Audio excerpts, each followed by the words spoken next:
Thank you for coming to watch Dr. Smith's video today. We encourage you to hit the subscribe button and the alert button. That way you can get notifications when he uploads a new video. Thank you for coming today. So we hope you take the time to hear and think about, and if you have a book, read in the book about the concept and the topics that we talk about. They have a lasting effect. The intent is not necessarily to treat pain, but to make permanent, long-term correction with your whole family and your friends. Thank you. Make sure you subscribe and hit the alert button. Have a good day. Have a good day. Okay, let's get into our topic today. Now, when I was putting this together mentally, I thought, they're going to think they're in Sunday school. Because some of the things I tell you, I sound like a preacher, but the big idea and the summary of what I'm going to tell you today is, and I've told you before, the body was designed by God. So healing by divine design truly is the only way you heal. You heal from above down and from the inside out. When I say above down, as a chiropractor, what that means is from the brain down. But when I talk from my heart, it's from God down through you, through your brain. So in my book on page 27 is the pyramid, the holistic model, and the peak of that pyramid, the peak is spirit. On the one side is mental, on the other side of the peak is emotional. That's your thoughts, your brain thoughts, and your feelings. They can be in harmony. Most people who are ill have, in that corner of the triangle, confusion. They don't do what they believe, or they don't believe what they do. There's minor amounts of chaos. And the chaos creates, in concept, subluxation. Now, subluxation, we talked about again in the past, is a term that describes lack of normal function, some kind of a blockage, creating less energy flow from the source to the end goal, the end tissue, and it can occur neurologically in the body by having a pinched nerve, a twisted nerve, or a stretched nerve, or a combination of all three. I saw a fellow this morning who had hurt his back a couple of weeks ago, and when asked if he's having any leg symptoms, his response was, when they sit in certain chairs, I feel pain and numbness in my leg. Well, to me, that's good news and bad news. The good news is it only occurs when he gets in a bad position. That's the good news. The bad news is he gets in a bad position and he doesn't know what it is. So I had to educate him. Which brings us to our discussion today on what do we do? So what do we do when we have a problem? What do we do mentally? What do we do physically? On page 44 in the book, I've listed there for you some common problems that occur in the brain, in the head, in the thinking portion of your triangle, the brain part. Typically, once a quarter I give a class called the profile class. That's what this one basically is. But because I've given you the profile class a few times before, you can go back and watch it on the YouTube. So today I wanted to give you a summary of that, the key points, and then expand upon them. So the bottom line is your physical body truly is a manifestation of what's going on inside. And when we look at the body from a biomechanical standpoint, that means when we take an x-ray of the full spine, front to back, through the side, standing and sitting, we have a physical, measurable, biomechanical picture that can be converted into mental, emotional, spiritual, inner patterns. So we can look at that, the bones, the alignment of the spine, and tell if there's a inner problem. So that's what I'm going to talk about right now. I'm going to talk about some of the key factors physically and mentally that affect, that are synchronous and that affect your health. I'm going to start with the pelvis. The pelvis, I want you to think of the pelvis as the foundation.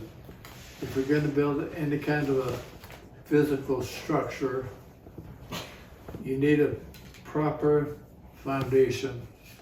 This is a model of a female pelvis. Now, what's the difference between a male pelvis and a female pelvis?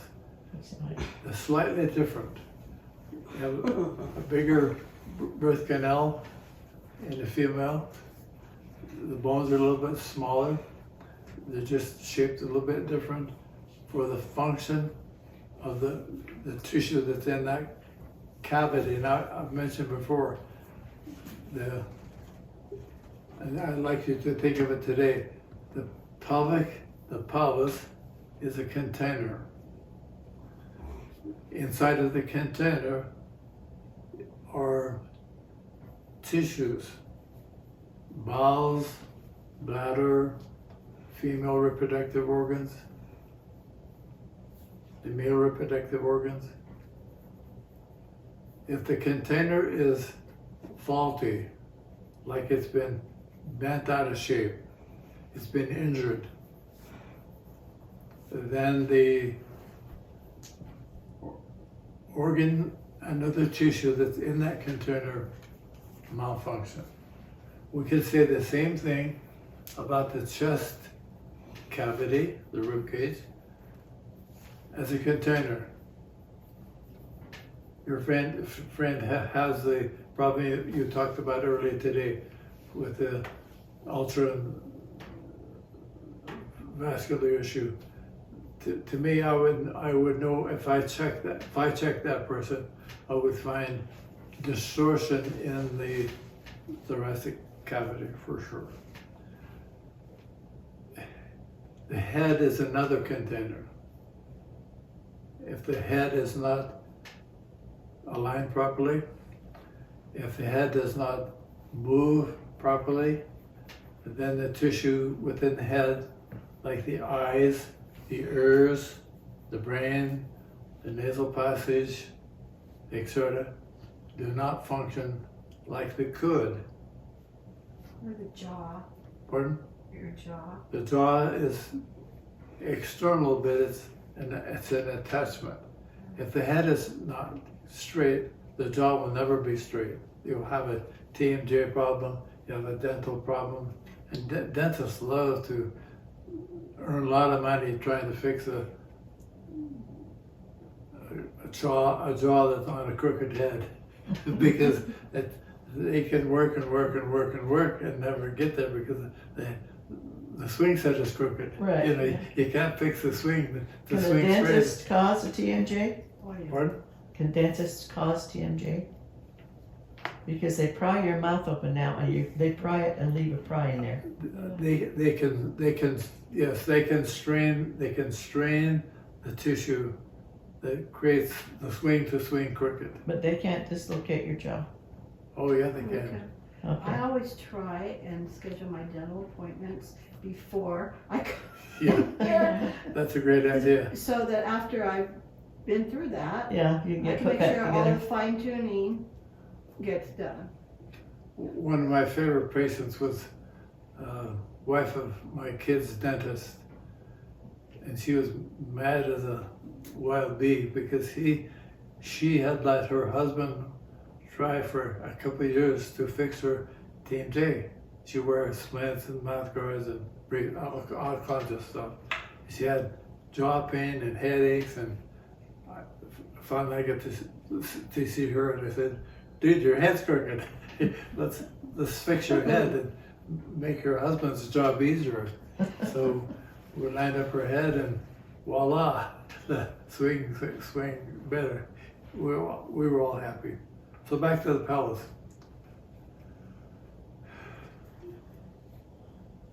I started to say to you, I'm telling you about the most common problems that I see. The pelvis is very often tipped to one side because of another problem that exists up higher. When the upper body, leans too far to the right or left, the foot turns out to catch, and so we develop an abnormal pattern in response to another problem. This should be level. And a very common thing I find is people do not understand the design of the bottom of the pelvis. The underneath portion of the pelvis looks kind of like a rocker on a rocking chair. So when the person sits down, the pelvis can rock. And most people, like the one fellow told us about today, when he sits in a chair up back here, like a lot of men said, then it changes his curve in his low back and pinches nerves. So the issue is you need to keep the pubis down. That's the message for you, to keep the pubis down and to sit on the rocker, not sit on the back of the rocker. And if you do that, follow me here now closely. If you do that, you enhance the lumbar curve that's designed to go forward. So the low back has a curve. Now, my fellow this morning said, I've been doing an exercise at home where I get on my hands and knees and crawl, which I told him to do. I told him to crawl. He said, but I modified it and I crawl with my belly down and then I do a hump back like a camel. Well, when he does that, he re-injures it. Repetitive micro trauma, because the low back does not want to be straight. The low back is designed to have a spring, a cushion. So that's a common problem. The pattern is the more the pubis is up, the flatter this is. That often results in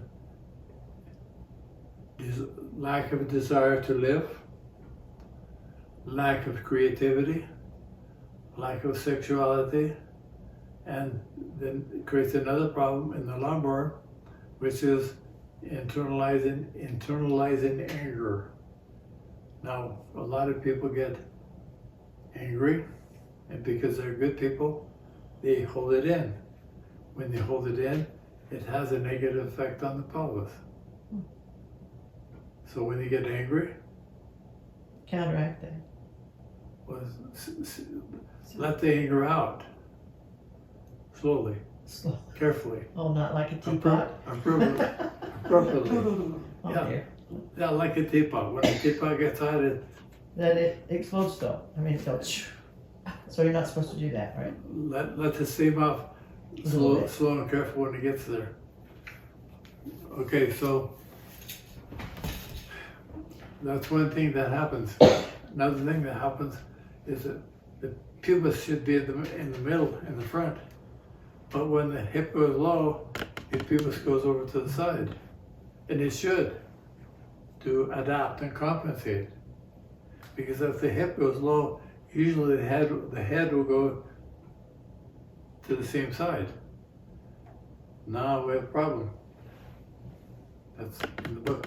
If you go too far to the right, because you want to be right, yeah, you create a new problem. Because if you go too far right or left, you're out of balance, you're out of harmony with your body, and so the body compensates if it can. If it can't, then you break down. You're going to break down. So, mental, emotionally, if you get hung up on doing everything right, it becomes a problem. So it's also a problem if you go the other way. If females go left, then they try to replace God by being super person. So how does that affect single parents? It involves everybody the same. Because the wife is usually the one that's having the kids there, and so she's responsible for the dad role and the mom role. So she needs to be what we call flexible. She needs to be logical when she needs to be, and emotional. She needs to be able to go back and forth. Generally, women live on the right, and men live on the left. If they're both within acceptable ranges, they get along with each other. They don't get along with each other if the woman starts to take over the husband's role. And to talk about single person, a lot of single women who do just fine, that are flexible. But if they get stuck on one side or the other, that creates problems. Mm. I have a daughter who became single and went too far left, and it created problems in the family because, by golly, She felt like she had to be the boss. lay down the law and not be flexible. It creates a lot of issues, mental, emotional, and spiritual. Okay, so we're going to talk about what's on the test today.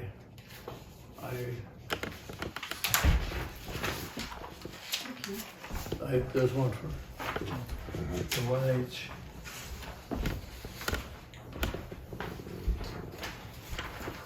We're going to go through these, and I'll make a few comments. Choose. What has the most control over my health and well-being? My thoughts or my feelings? Is there a difference? Say both. The opposite word is most. Most. Most control. Which has the most control? Your thoughts. Lots. Yeah. 2, I can change the way I feel by changing my thought patterns. True. True. 3, I have a spirit, that's you, a subconscious, that records everything that happens, and a conscious, that's your day-to-day brain. They can be synchronous. True or false? True. They can be synchronous. True. True. True. They make a note. They should be synchronous. A lot of sickness is due to conflict and that little triangle, the spirit, conscious, and subconscious. So I have a friend who was not she was a typical wild teenager and did a lot of things that were not right Yeah. in the church, and then came back into the church. Yeah. So in the subconscious, she never forgave herself. So when she came back into the church, she was always not quite good enough, or she didn't feel like she had. Yeah.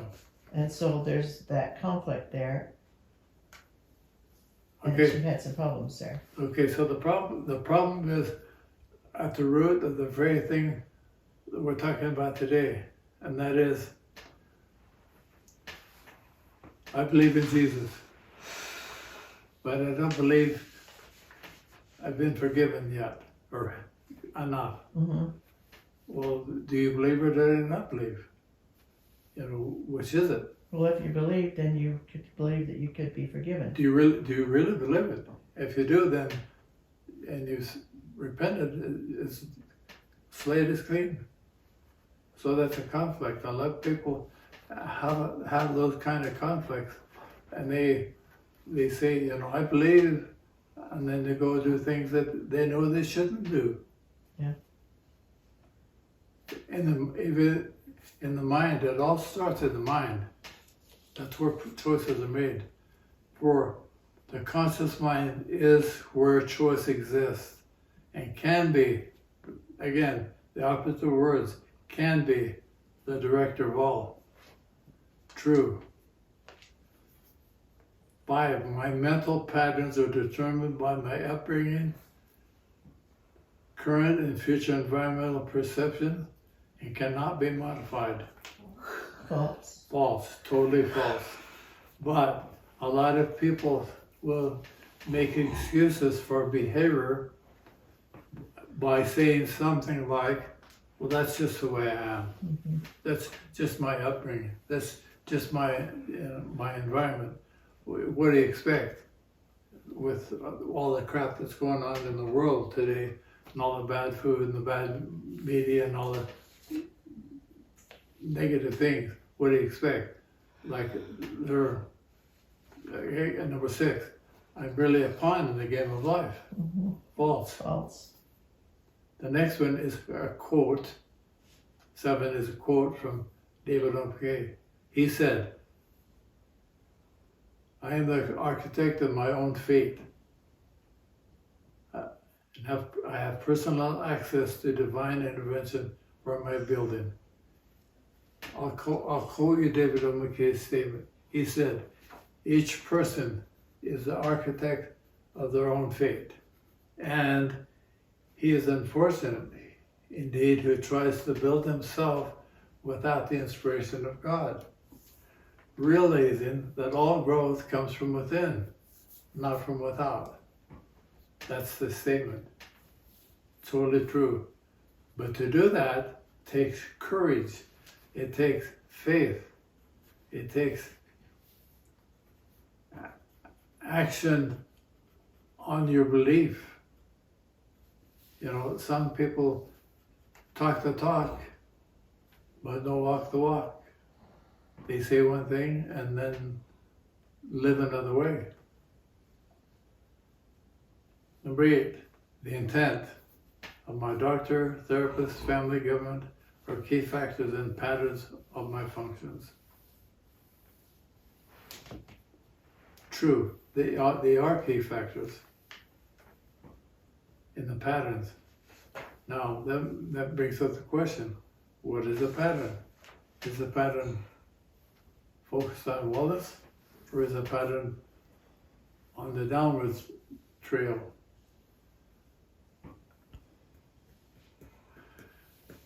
So the intent may be right, but what they do or say may be wrong. Exactly. Now, I'm going to talk like a doctor. A lot of doctors are not, I'll use the word, they are not congruent. They're not congruent with what they say and what they do. You know, they know in their heart that you should not give you some kind of medication because they know for a fact that it's not good for you. But they have Protocols. a protocol that they have to follow so they can they can say one thing and do another. Fortunately, I get bring in a personal example. 2 years ago, Audrey had a cancer removed, so she has a doctor she sees occasionally to monitor her current status progress. And he, almost every time we go see him, he says, I hear you, I believe you, I agree with you, but I have to tell you this. It's my professional obligation to say to you what I'm saying to you, but I'm a bishop and I understand what you're doing. So you keep doing, what you believe. You're on the right track. But the intent. Now, intent is key for, again, all those steps: doctor, therapist, family, government. Now, right now, yesterday in a class, when we talk about the government, we don't like to talk politics, but when they talk about government, everybody thinks of the swamp. And we should come up with a t-shirt that says, "Pray for Joe." Needs all the prayers. What? Needs all the prayers he can get. Yeah, exactly. Every president does. Yeah, exactly. Right or wrong. Yep. I agree with them or not agree with them. We should pray for them. Okay. 9, maintaining balance and flexibility. Again, those are key words: balance and flexibility are key factors to achieve health and joy. That goes for the married, the single, the old, the young. Balance means stay in the center of your life. Flexibility means you have to be bendable to survive. It's like being in a canoe. You have to kind of bend with the waves to stay afloat, but stay within the bounds. True. 10, operating outside of my current tissue tolerance will generally, frequently, and usually accelerate overdefense and fatigue or breakdown. True. Let me talk about the word defense and overdefense and fatigue. Defense is, like we talked about earlier today, defense is the body's normal adaptation to the negative stress in the environment, whether it be mental, chemical, or structural. Defense. Your body will always respond exactly like it should if it can, if it has the energy available. Your body is way smarter than you ever can even comprehend it. It will do it automatically. But if you exceed the tissue tolerance over and over and over again and have spent your reserve and you have a need to defend, you may not be able to defend because you don't have any spring left. The spring is gone. And then you get sometimes over defense. That means it did the right thing, but it did too much.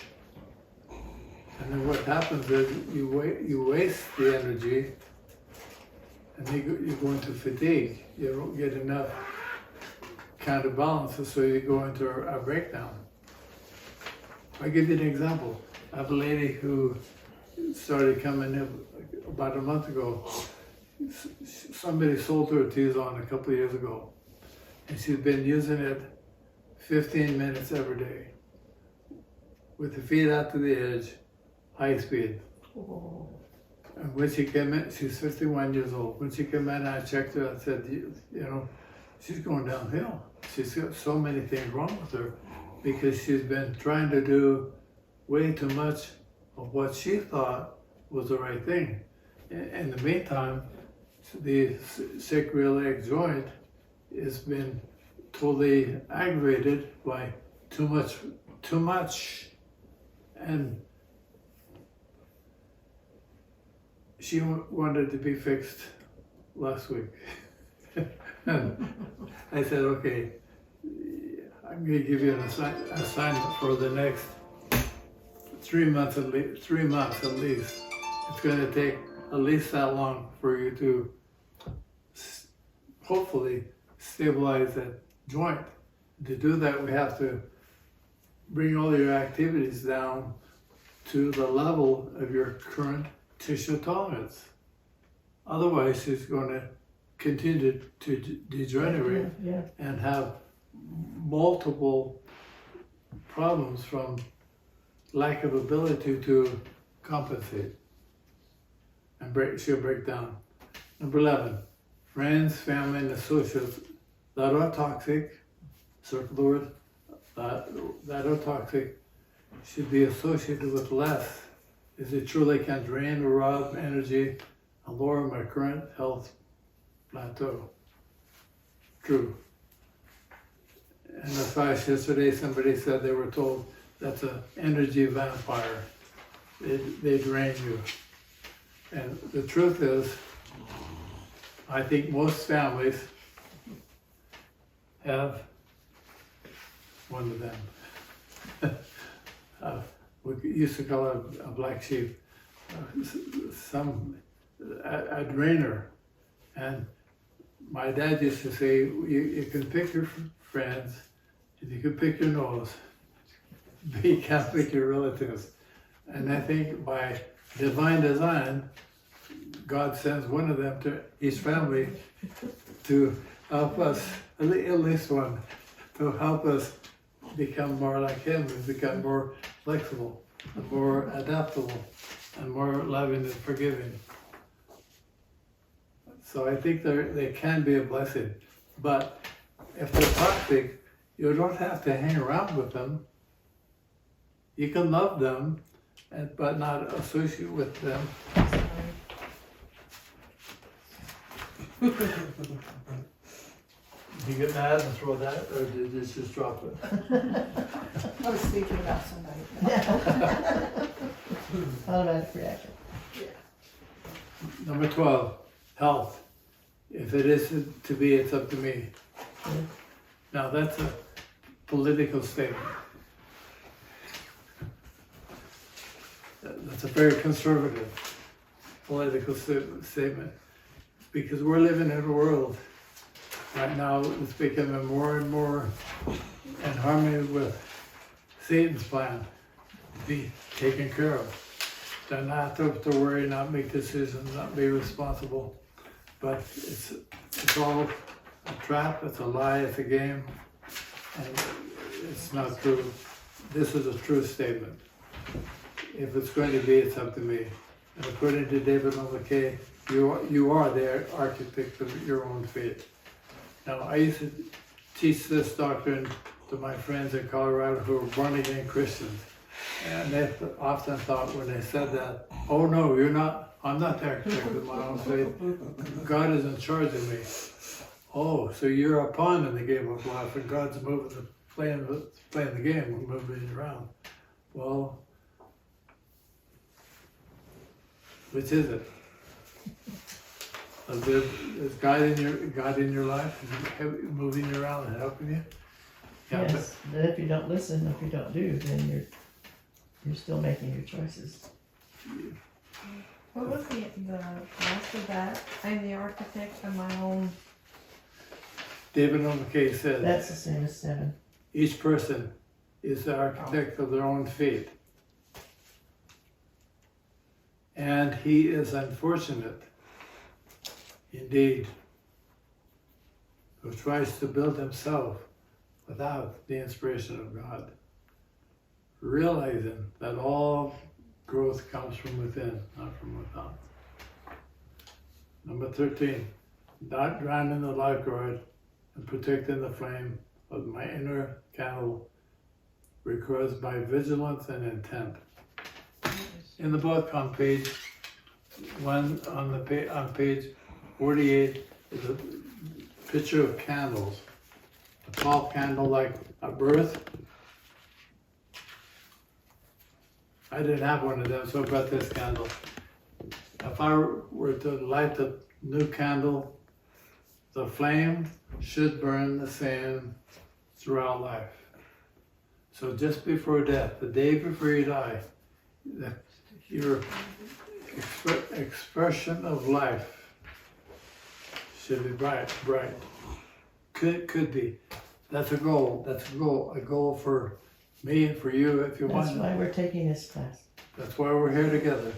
Now, I brought this candle out, and I thought, you know, this candle is, I think, a better model, because this candle, the flame, when the flame is down here, has protection. So if I blow on it, it doesn't go out. And all of us have, I think we call it stress, to our candle in life. It's always, you know, the wind is always blowing one way or the other. Sometimes the candle goes out early, it's gone. But we should do all we can do to keep that candle bright and expect it to become better and better every day by choosing. Now, some of you use the phrase, I am becoming better and better every day in every way, but you don't believe it. You have a pain and you doubt, you wonder, not realizing that pain is a teacher. God gave us pain receptors to teach us.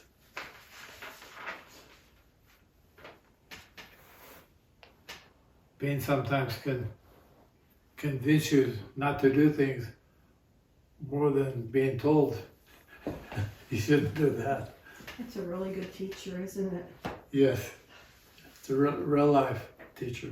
I'm a hard learner. Well, you know, I think we all are hard learners with some things about life.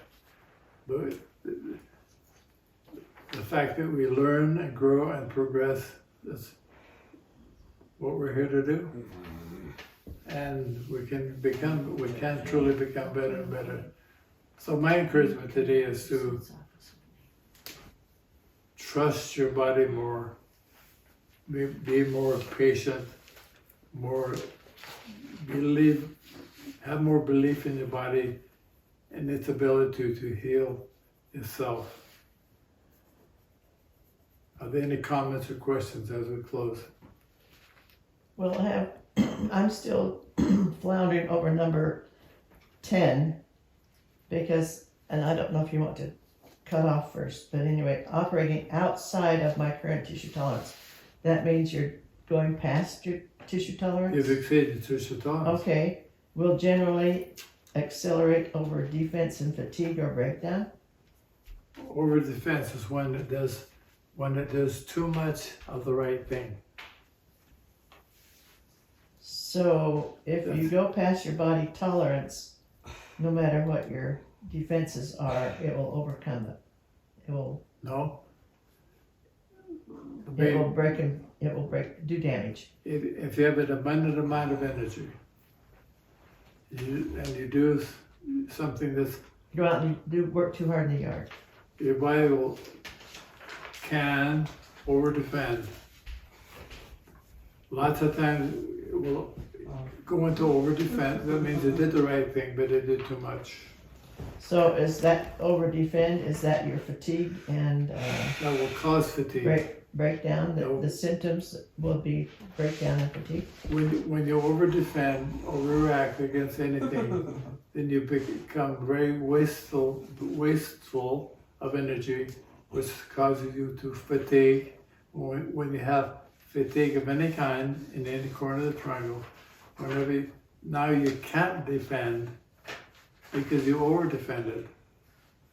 Now you go into a more rapid breakdown. Does that make sense? So that's a true statement. Yes. Okay.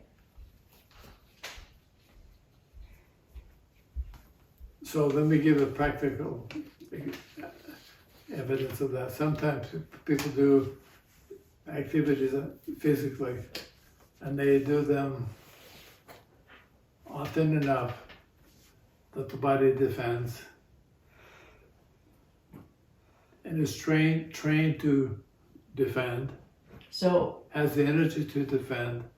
Then when they go home from work at night, lay down in bed, they're still in defense. can't go to sleep. They can't go to sleep. That then changes the status of defending to over-defending. Now, what over-defending means, it's compensating when it doesn't need to compensate to that degree. My son Andy was a really vigilant weightlifter. He could go to the gym and weightlift intensely. His muscles would get all tight because of his weightlifting. Then he could come home and just relax and have a nap, and there was no tightness at all. None. I mean, he was just no over defense. Some kids would do too much and stay tight. So they come in all tight, locked up. They can't move like they should be able to move because they're stuck in over defense. Those are the ones that are predisposed to injury, to the breakdown, to fatigue. It happens to a lot of athletes. They do too much training, they go into over defense, and then they fatigue and have an injury. Okay. So when you get so tired that you can't relax, and you have blown it, you have over-defended. Yes, exactly right. And I have to tell a lot of people who come to see me, the reason you can't sleep is you're too tired. Mm-hmm. They say, what do you say? That doesn't make sense. I said, well, it does to me. You're too tired to sleep. Thank you. Thank you. Thank you.